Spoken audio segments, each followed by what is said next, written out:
Ijesu Oren wapa efe ni fiena o. Baba nuweye kwe muwe o. Ijesu Oren wapa efe ni mefia. Baba nuweye kwe muwe. Ijesu Oren wapa efe ni moya fiena o. No fie famo enu ya moya wia o. Ijesu Oren wapa efe ni mefia. Wapa no. Baba nuweye kwe muwe. Igayere uwege no gbera o. Esuri omo ya ofimo nwere enere ebe. Ni ya yo sayi imemi mama kon me ya. Baba nuweye kwe ye muwe. Ijesu Oren wapa efe ni mefia. Baba nuweye kwe muwe. Igao uwege no gbera o. Esuri omo ya ofimo nwere enere ebe. Ni ya yo sayi ekwe mwenye ni kieme ya. Baba nuweye kwe ye muwe. Ijesu Oren wapa efe ni mefia. Imi ayo. Baba nuweye kwe muwe. Nuweye kwe muwe o. Nuweye kwe muwe o. Nuweye kwe muwe o. Nakon we do anome we osani kabo yo. Aja pon no mota we osani kabo yo. Aja pon no we osani kabo yo. Yewo yi osani kabo yo. Ana de bagon iwo po ijo wan pe o. Ana de bagon baba iwe ri an je wan pe o. Ena ya ya emian nuweye kwe muwe o. Ena ya ya emian nuweye kwe muwe na o. Baba nuweye kwe ye muwe. Ijesu Oren wapa efe ni mefia. Baba nuweye kwe muwe.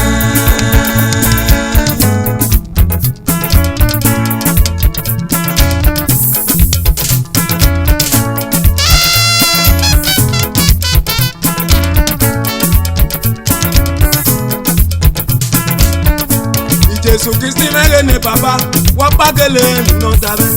Sa mi da megene rabe uwa gele no dabe. E mo no dabe o. E me go me o dabe. Uku egbe me dabe o. Nuwe ki agbon mi re. Agbon we egbe o. Nuwe ki egbe mu me. Keke egbe mu omo o. Erun ne wo ya na ga inaki. Ijesu no ki me no yoba. Era mo o no po mo ya mu. Ijesu Oren wapa efe ni moya fiena o. No fie famo enu ya moya wia o. Ijesu Oren wapa efe ni mefia. Imi ayo. Baba nuweye kwe muwe.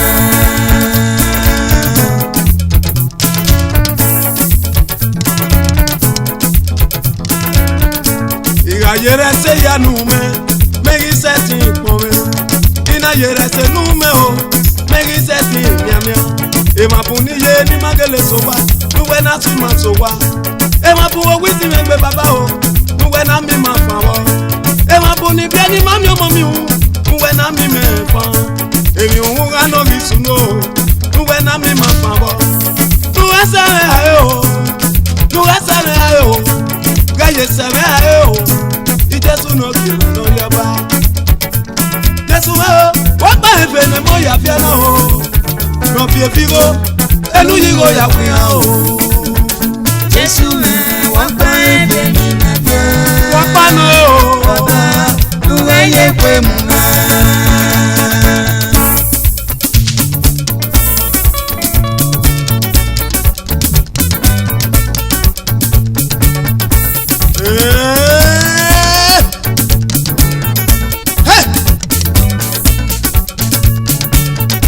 Salale yo salobwa.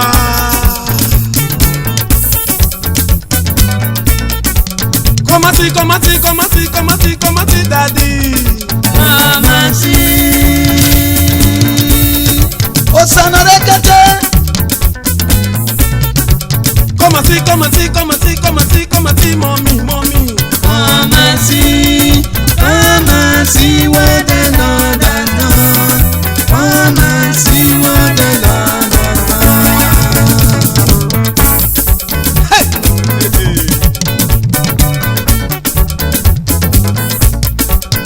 Dole, oh Baba, oh. Dole Baba, hey.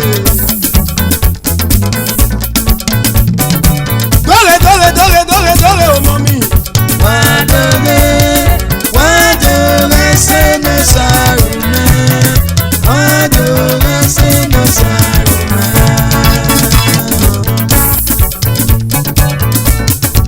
Awa gono yẹn. Gẹ́nẹ́ bàbá. Wọ́n náà wá mi ẹ̀wẹ̀ àwa ẹ̀ ní wọ́n sọ ọ́ bọ́ yẹ lò bò mí sàdú. Ayẹyẹ nọ yẹ lẹ́yìn náà Osariemen ní bàbá. Àánìà.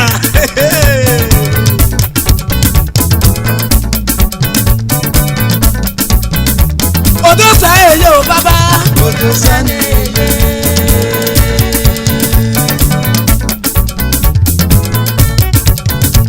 Odò sa èyẹ o mọ́mí.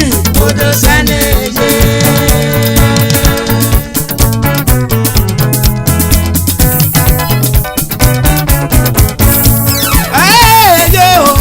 Odò sani èyẹ. Odò sani èyẹ. Èyẹ o. Odò sani èyẹ. Èyẹ o ràmù o. Odò sani èyẹ. Era àwẹ̀ tẹ̀ ló máa tọ́ yẹ pọ̀ nǹkan o. Odò sani èyẹ. Iye àwọn ló máa tọ́ yẹ pọ̀ nǹkan kan o. Odò sani èyẹ. Ètè àwọn ló máa tọ́ yẹ pọ̀ nǹkan kan o. Odò sani èyẹ. Kò sápárì ọmọ mi kò náà máa nana pọ̀ máa gbé. Odò sani èyẹ. Ọ̀ya mẹ́mu ti yan sábẹ̀ lókè máa pọ̀. Odò sani èyẹ. Àbí èmi náà ra òwúrọ̀ àpọ̀ náà má rí ẹni sọ yó. Odò sani èyẹ. Lórí kélé sẹ́nu ọmọ rẹ̀ bí lọ. Odò sani èyẹ. Èyẹ o ràmù o. Odò sani èyẹ. Èyẹ o. Odò sani èyẹ. Ìmú ti yan sábẹ̀ lókè máa pọ̀. Odò sani èyẹ.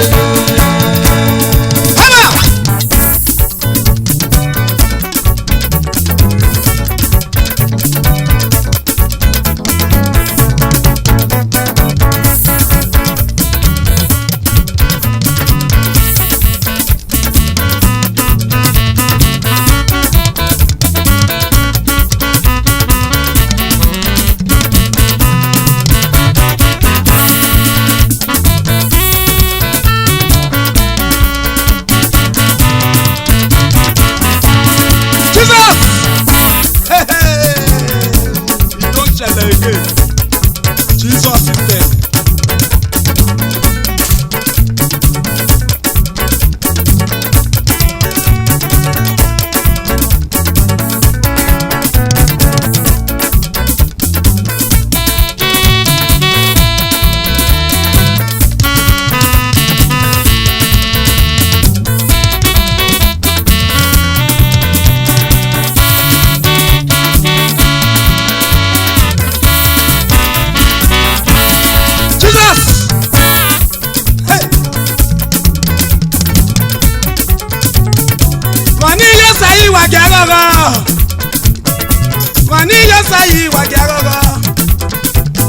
Ayo saye tete, sabe heru ma tete, koda. Maniyo sayi wa jagaga, eke no ye. Maniyo sayi wa jagaga, maniyo sayi wa jagaga. Ayo saye sese, sabe heru ma sese, koda. Maniyo sayi wa jagaga. Maniyo saye wa jagaga, ibi ya yo wa kimagaga. Ayo saye tete, sabe heru ma tete, sister. Maniyo sayi wa jagaga, eke no ye mo. Maniyo sayi wa jagaga, eke no baba. Maniyo sayi wa jagaga. Ayo saye sese, sabe heru ma sese, sister. Maniyo sayi wa jagaga. Eke no ramo, eke no ye, eke no ye. eke no ibi ya yi mo. Eke no ye, Uga yo sayi ge nupe yi wana. eke no ye, Uga yo salera nuku yi kuna. eke no ye, Ona iwa o, nuko bo sare. eke no ye, Iwa no, ke no ko bo Osariemen. eke no ye, Eke no via iwaga pe iwon na. Eke na oye. If you can't beat them, you join them. Eke na oye. Eke no ramo. Eke na oye. Aye. Osanoleti.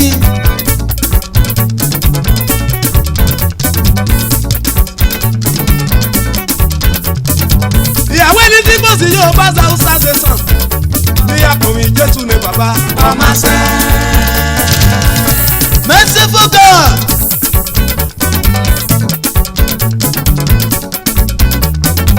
Ìwé àwọn ẹni tí kò sí yóò bá Hausa ṣe sàn.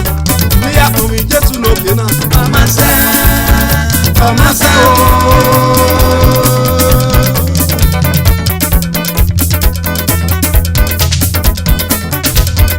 Ọmọ ṣẹ́ o bàbá. Wẹ́sẹ̀ o bàbá.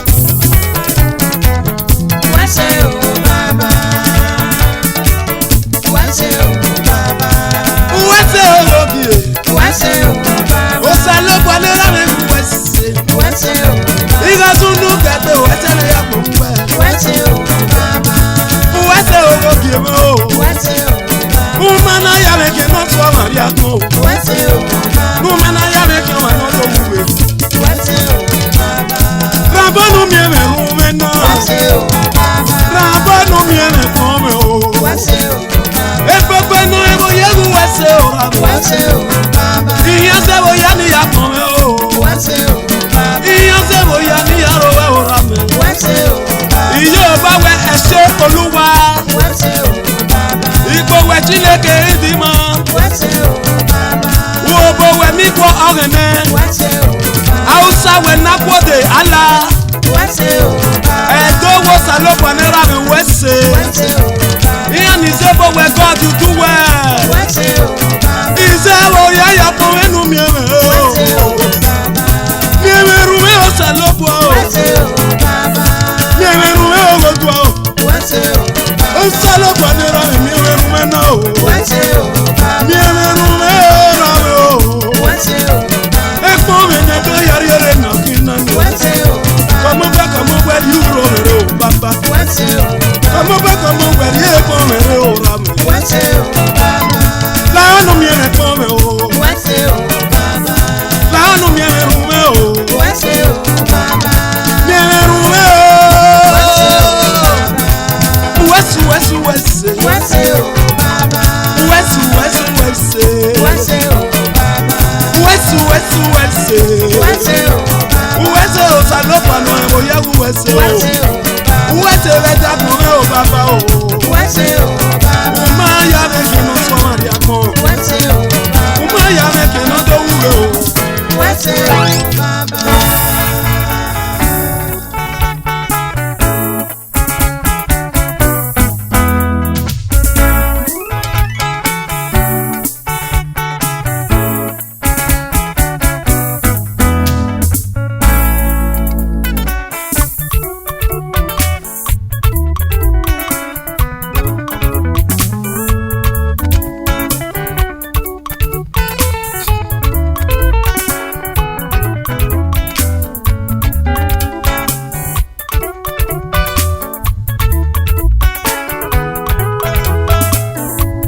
Àmọ́ kò yé ìrìn o bàbá o. Àwọn kò yẹ ìrì, báwa wọn kò yẹ ìrì, tí ẹrù dé lámẹ́ mú yó.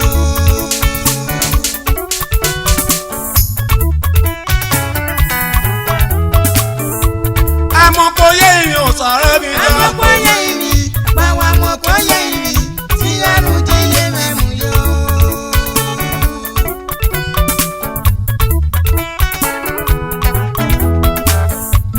Àmọ́ kò yé ìrìn o. Àrímọ́ kò yé ìrìn. Ìlànà dé ra mi mú yó. Àmọ́ kò yé ìrìn o. Àrímọ́ kò yé ìrìn. Ìlànà dé bàbá mú yó. Sọ́yìn mi ta ní ra mi jọ wá. Àmọ́ kì í yé ìmọ̀ rẹ̀. Àpọ̀ máa gé èyèrè o. Sọ́yìn mi ta ní bàbá rí o wá. Àmọ́ kì í yá mẹ́rẹ̀. Àpọ̀ máa gé èyèrè o. Umemi na gbọ́n wa gbọ́n e. Umemi na gbọ́n wa gbọ́n e. Ọwọ́ gbọ́n mú ẹnẹ o. Umemi na gbọ́n wa gbọ́n e. Umemi na gbọ́n wa gbọ́n e o.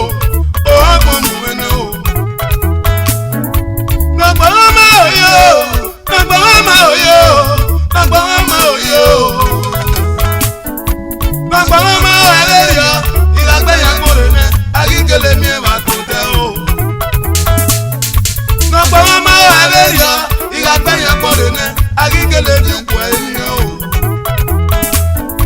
Umemi na kon wa kon e, umemi na kon wa kon e, o akon mu ene o. Amoko ye yin Osaremwinda o. Amoko ye yin, bawa amoko ye yin, sigaru tera memu yo.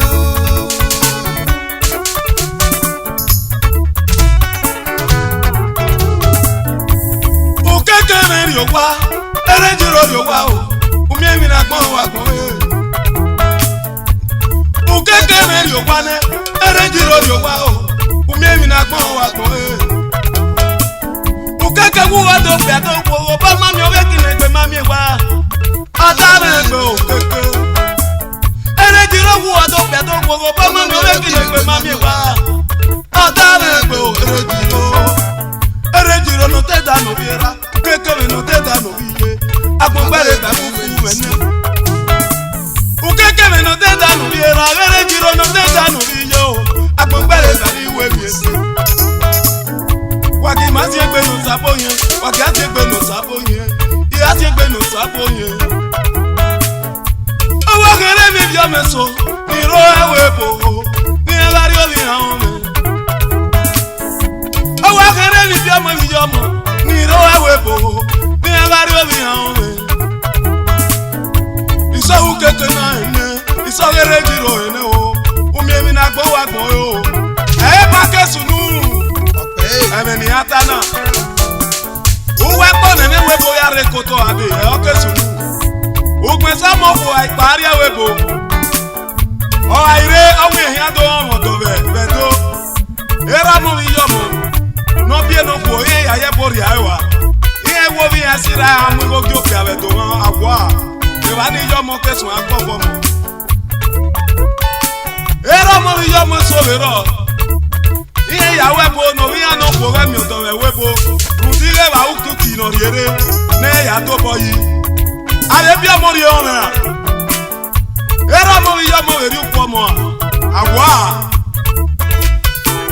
le no re gbogbo eri o re gbogbo a o ami no fona ni te aso vero ugbe so so ku awon oke pa ari webo o ire awu ehin adori era bi yewe uwetuwa uma be ogwebo webo una iwe Nigeria edo gara dori ogbo awe ku anu ese ti sunwa wa pinyi me were abia mori o me otu amabe emi bia mo sogbe ni gbofo mi ya wogodo o aru we pe sister to mami odo mami omo ugo kwage o be ni ra bi yebi we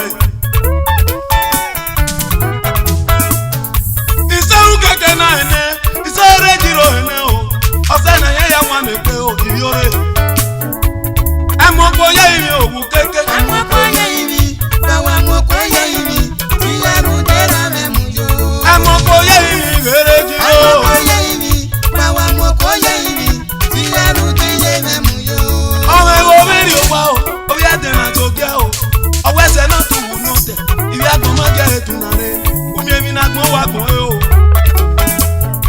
èrò bí sí mẹ́rin ó wá omi yẹ wẹ́rẹ́sẹ̀ yẹn náà gbọ́n tá o omi èmi náà gbọ́n wà gbọ́n ènìyàn. èmo náà tẹ́ ọ̀rùn ẹ̀bẹ̀ tó ìwé àgbọ̀n pẹ̀lú ayọ̀ dẹ̀rẹ̀ ọ̀tá mi gbé o.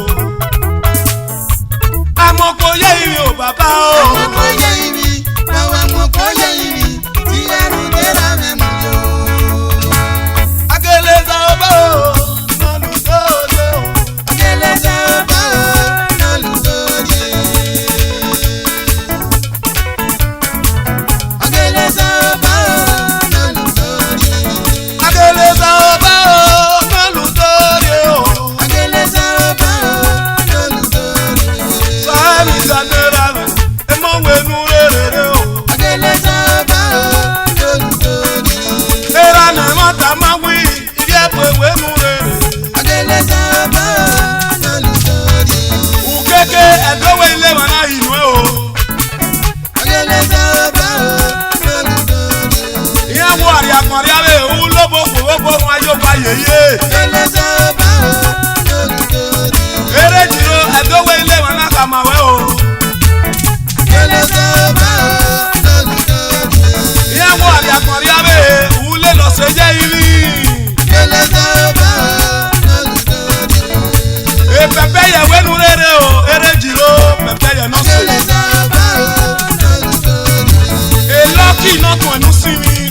warere ore jiro. Ageleza ba na ludo.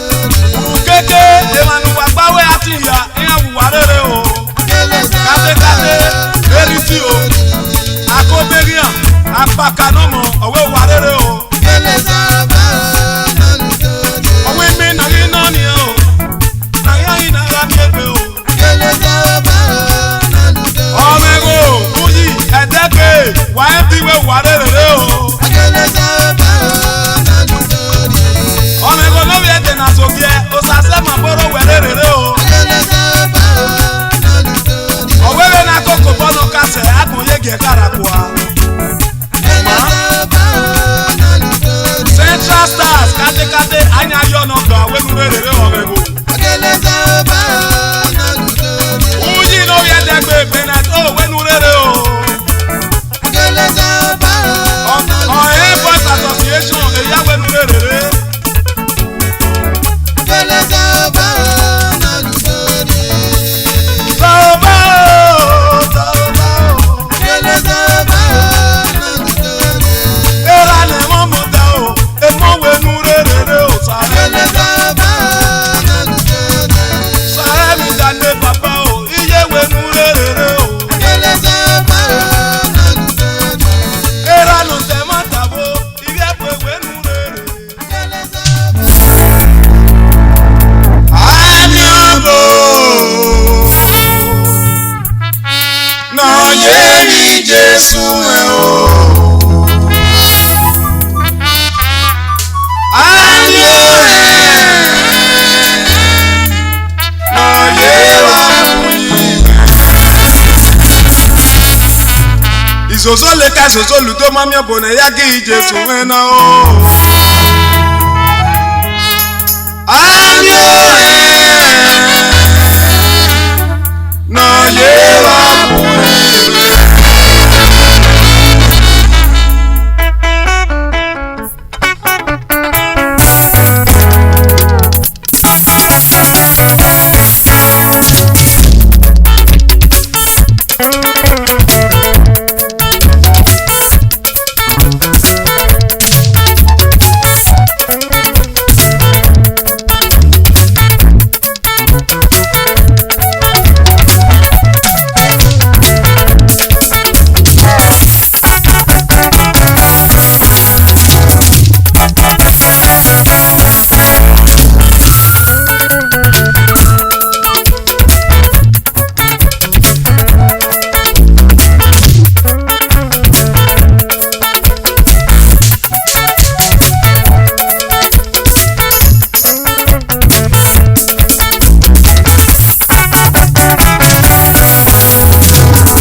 Why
kele dọ̀rọ̀ o.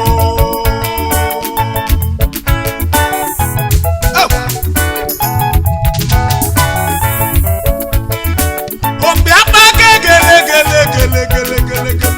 Ògbé apá gele lè tó arọ. Ọ̀nà torí ogun ọ̀pá yìí wá. Ogun ọ̀nà tó bí omi ti sẹ́nu bí àná. Ẹ̀dẹ́ pana gele tó sẹ́ o. Ogun ọ̀nà mú ẹgbẹ́ yẹn tó sẹ́ ẹ̀wù yẹn.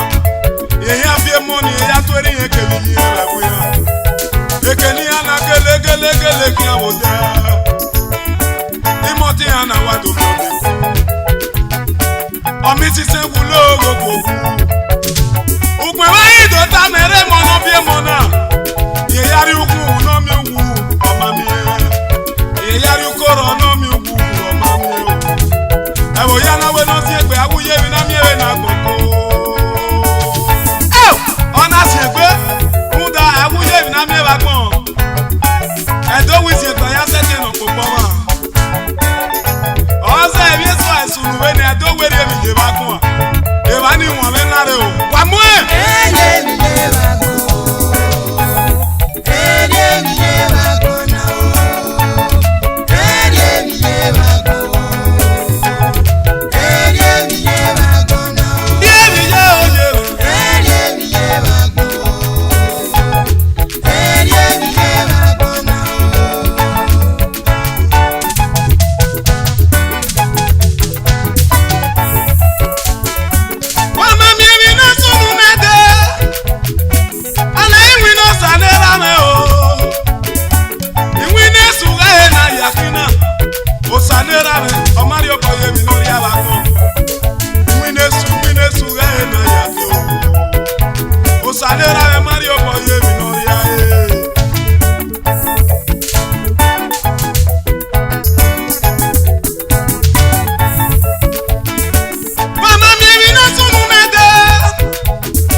Ọmọ ẹnu gbẹ́nà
Awere bukarie na go baba una ya make anyo.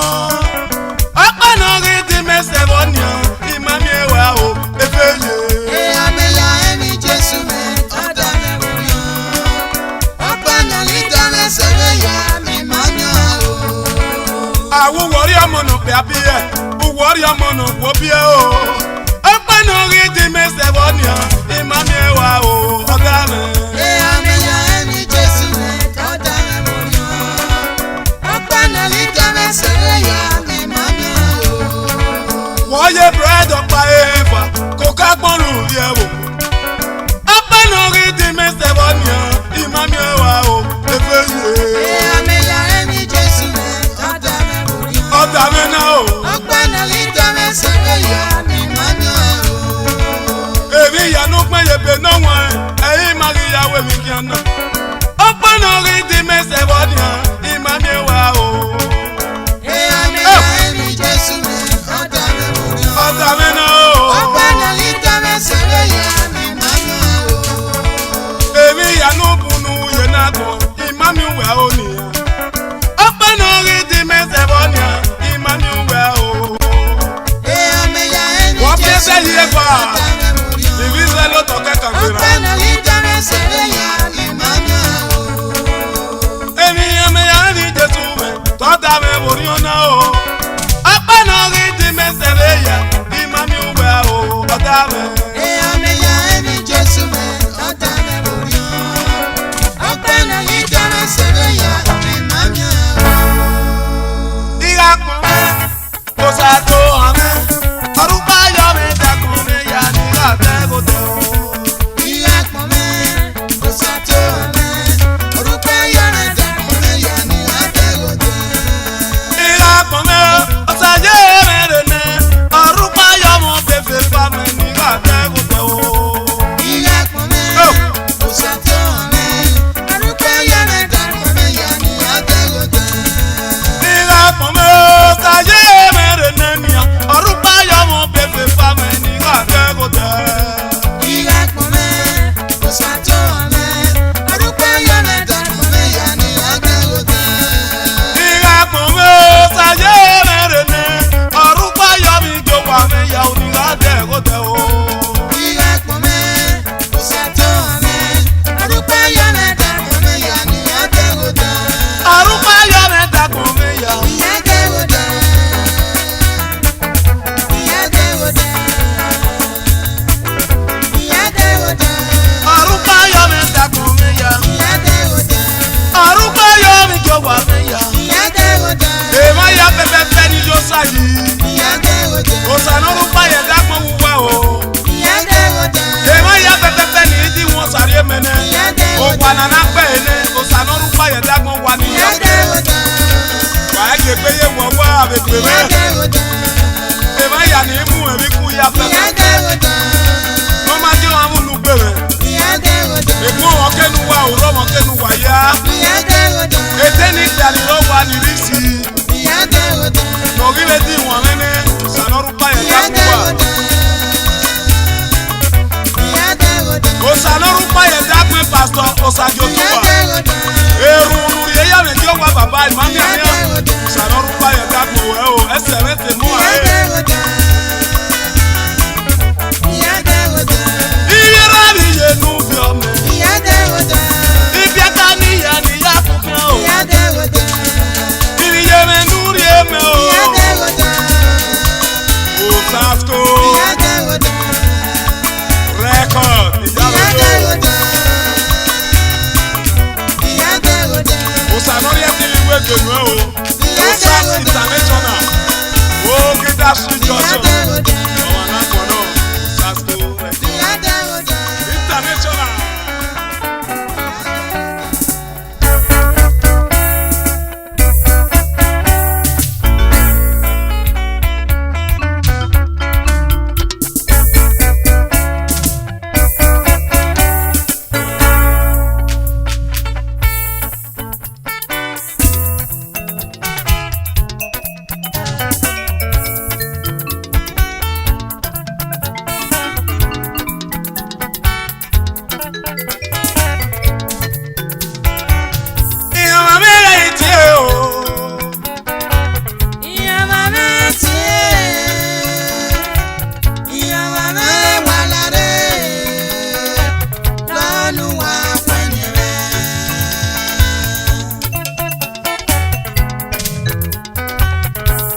Wakwini me obiedo. Wakwini me obiedo me o. Na ye ati o wanoro wa o me ne nya kwini o ma. Aya ati o wanero wa no ga tele kwini. Eyi na ya ti biedo me ya ni ro eswe. Lanu wakwini me, lanu wa uru me o. Wa uru me o, wa uru me obiedo me o. Wa uru me o, uru ya ma o we kwa. Wa uru me o, biedo me ni ye pe ko. Wa uru me o biedo me o.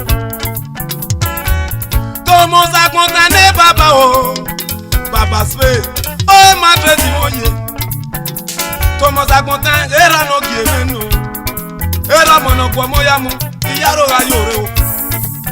Tomo sa konta omo no yera ya yenera. No yiye ya ye tomo sa konta me ne baba o. So de pisu gbeme o. So the Pizugbe, Eri Jesu Oren menna. Eri Jesu Oren of Madrid ni yagaga o. Obi okwo no pebo, unwode ojo. Obi okwo no pebo, bori o me o. Bori o me obi okwo me ni yagaga o. Izi egbe imade me o. Obi gbe sama me ni yagaga. Ekpe one of Madrid era no kemeno. Era ni mo se medio boyo mi ye ke ni gate o. Don kalime o. Don kalime ni agaga. O e Madrid, avera no to me. Isi bo e me ni agaga o. Obi si me no, obi si wu de. Isi bo e me na, o ya wa gbe bo e Madrid. No mo se wa me no. No mo se wa me of Madrid ni yagaga. Omo mebo, mo se wa me na. Omo no mo se na kwera bi yem. Owe yi wan na re pon we get prince omo ojo. Ama mi nwa of Madrid. Owe ri pon we gwa o ge. No mo se one of Madrid. Ijaro yo. Everyone me know. Everyone. Esa ma of Madrid. Esa me na ri opa yo mi yete ni regide papa ni regide no gbe re ke me yaro yo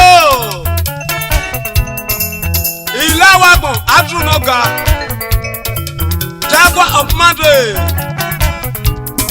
ilawa gbon me o ilawa gbon era me ilawa gbon adru me Jaguar of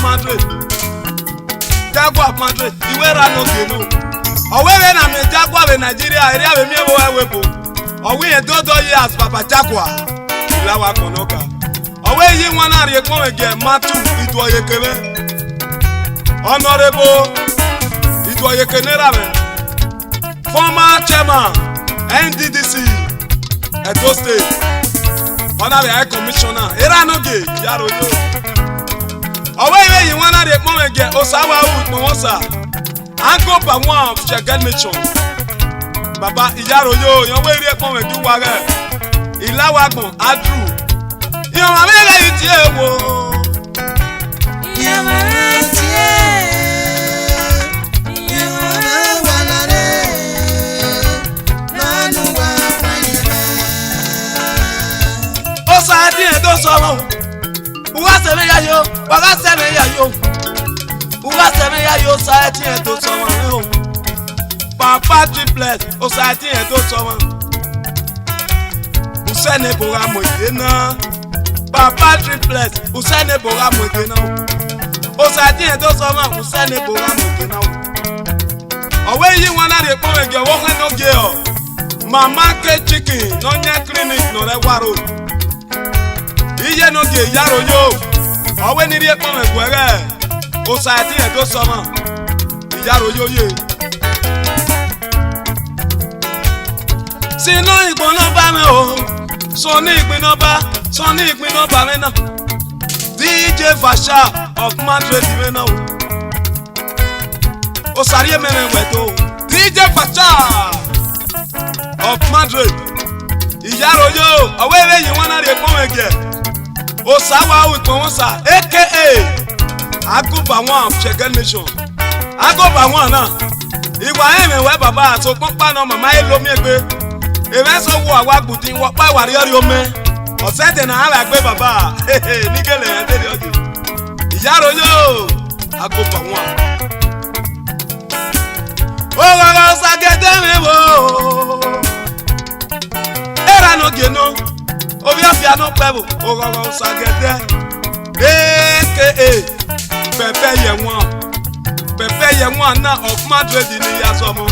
Ona era no lawebo. Ona yu popo ya pebo mi oko. Pepe ye won uki otu owo kan me o. Papa Pepe ye. No wo easy we no time o re. Ebi no pe ana time. O ma easy. Pepe ye won. Nicolas Osariemen no bi ye me. Owe yi won na ari pon me bo o Pepe ye. Owe bi en la ewebo. Owu wori yen yo wa se wa manago. Me to bo we na be ri pon me bo e. Nicolas Osariemen no bi ye me na. Ona o pe ana o me go emi da yeye. Apa mi o ge bo jo we be nu je baba e bo yari a. Osanu gbe bo mi o ko o. Ona era no aku emi da yeye o wa uku. Papa Nicolas o yiye me iyaro yo.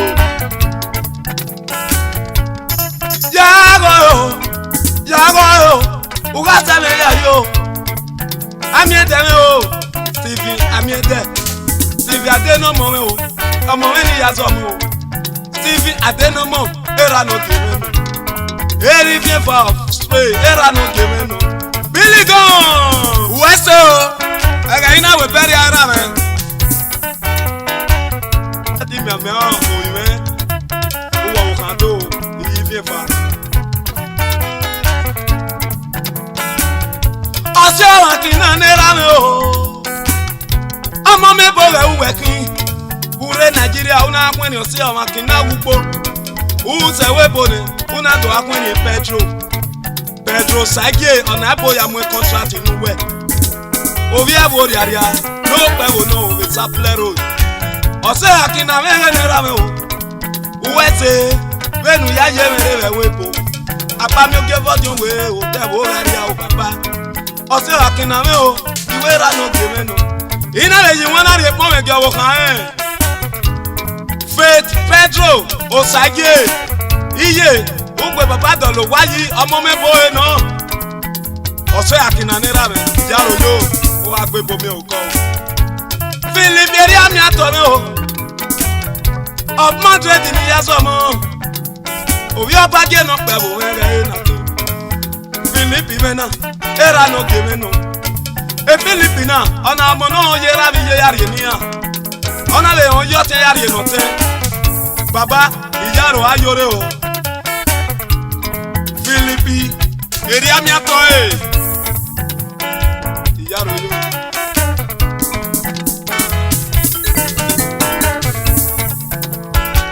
Iyo ma me ga iti ewo.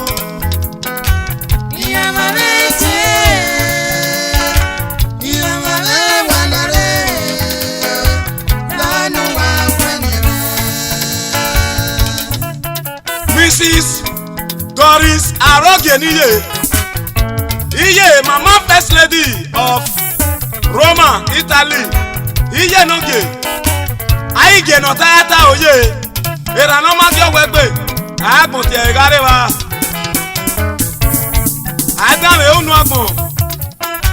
Agbon aru amaga madeye. Eso ayi ni hu anwa afan. Awa seno, awa bono, unwe ga gbonta unwe ya matetu. Mama first lady of Roma, Italy, iye noge. Okeke wele se Nigeria ne. Benu ya gba ori bi eka ya e te we bodo. Iye ijaro yo, wa kan o ijare so gba o. Ese ye na gbonta iteme. Nu gba ori diyan, iyan we ile won na re pon me bo o. Mrs. Florence Vincent, iye noge, ijaro yo.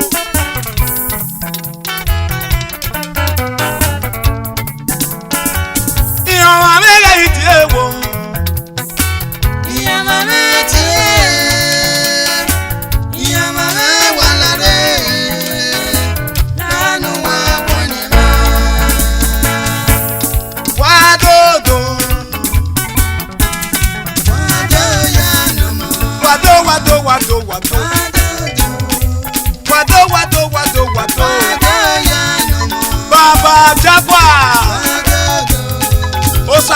Obio Pomose, alias Baba Jaguar, Patron, Okida Musicians Club. Baba, Egbe, you know the other one, the other. Egbe, Baba Jaguar. Mrs. Almost a day, Oba Moji. Ije no ge. Patron, Okida Musicians Club.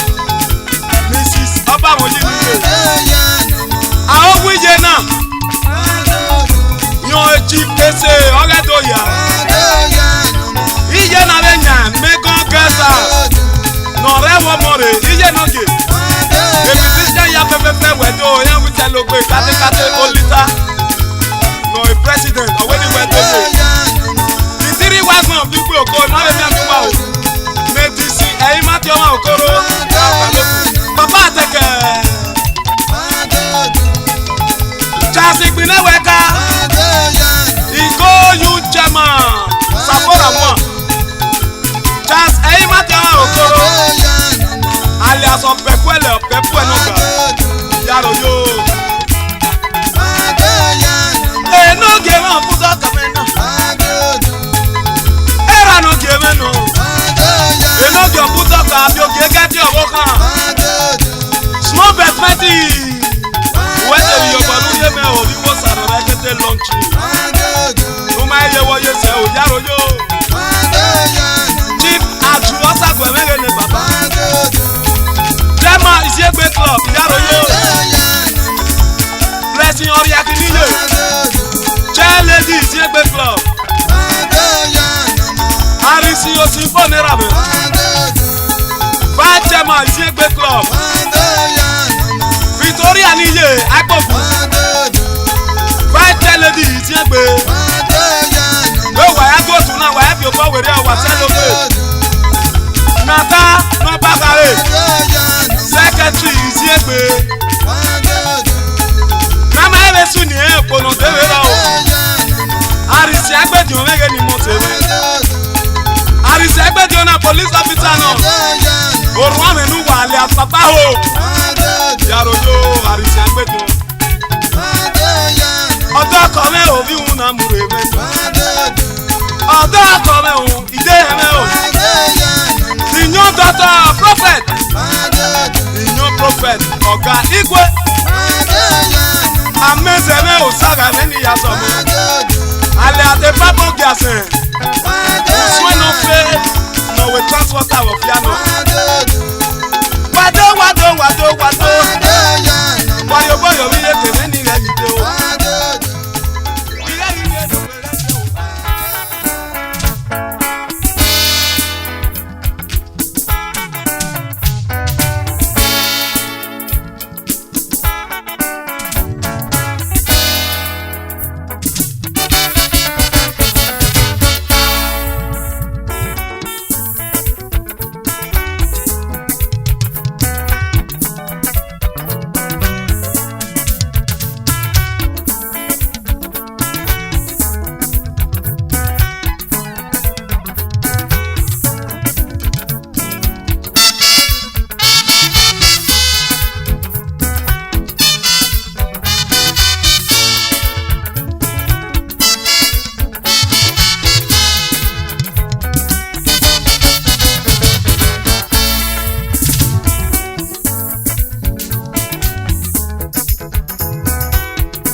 Technics Audio, certainly the king of old school music.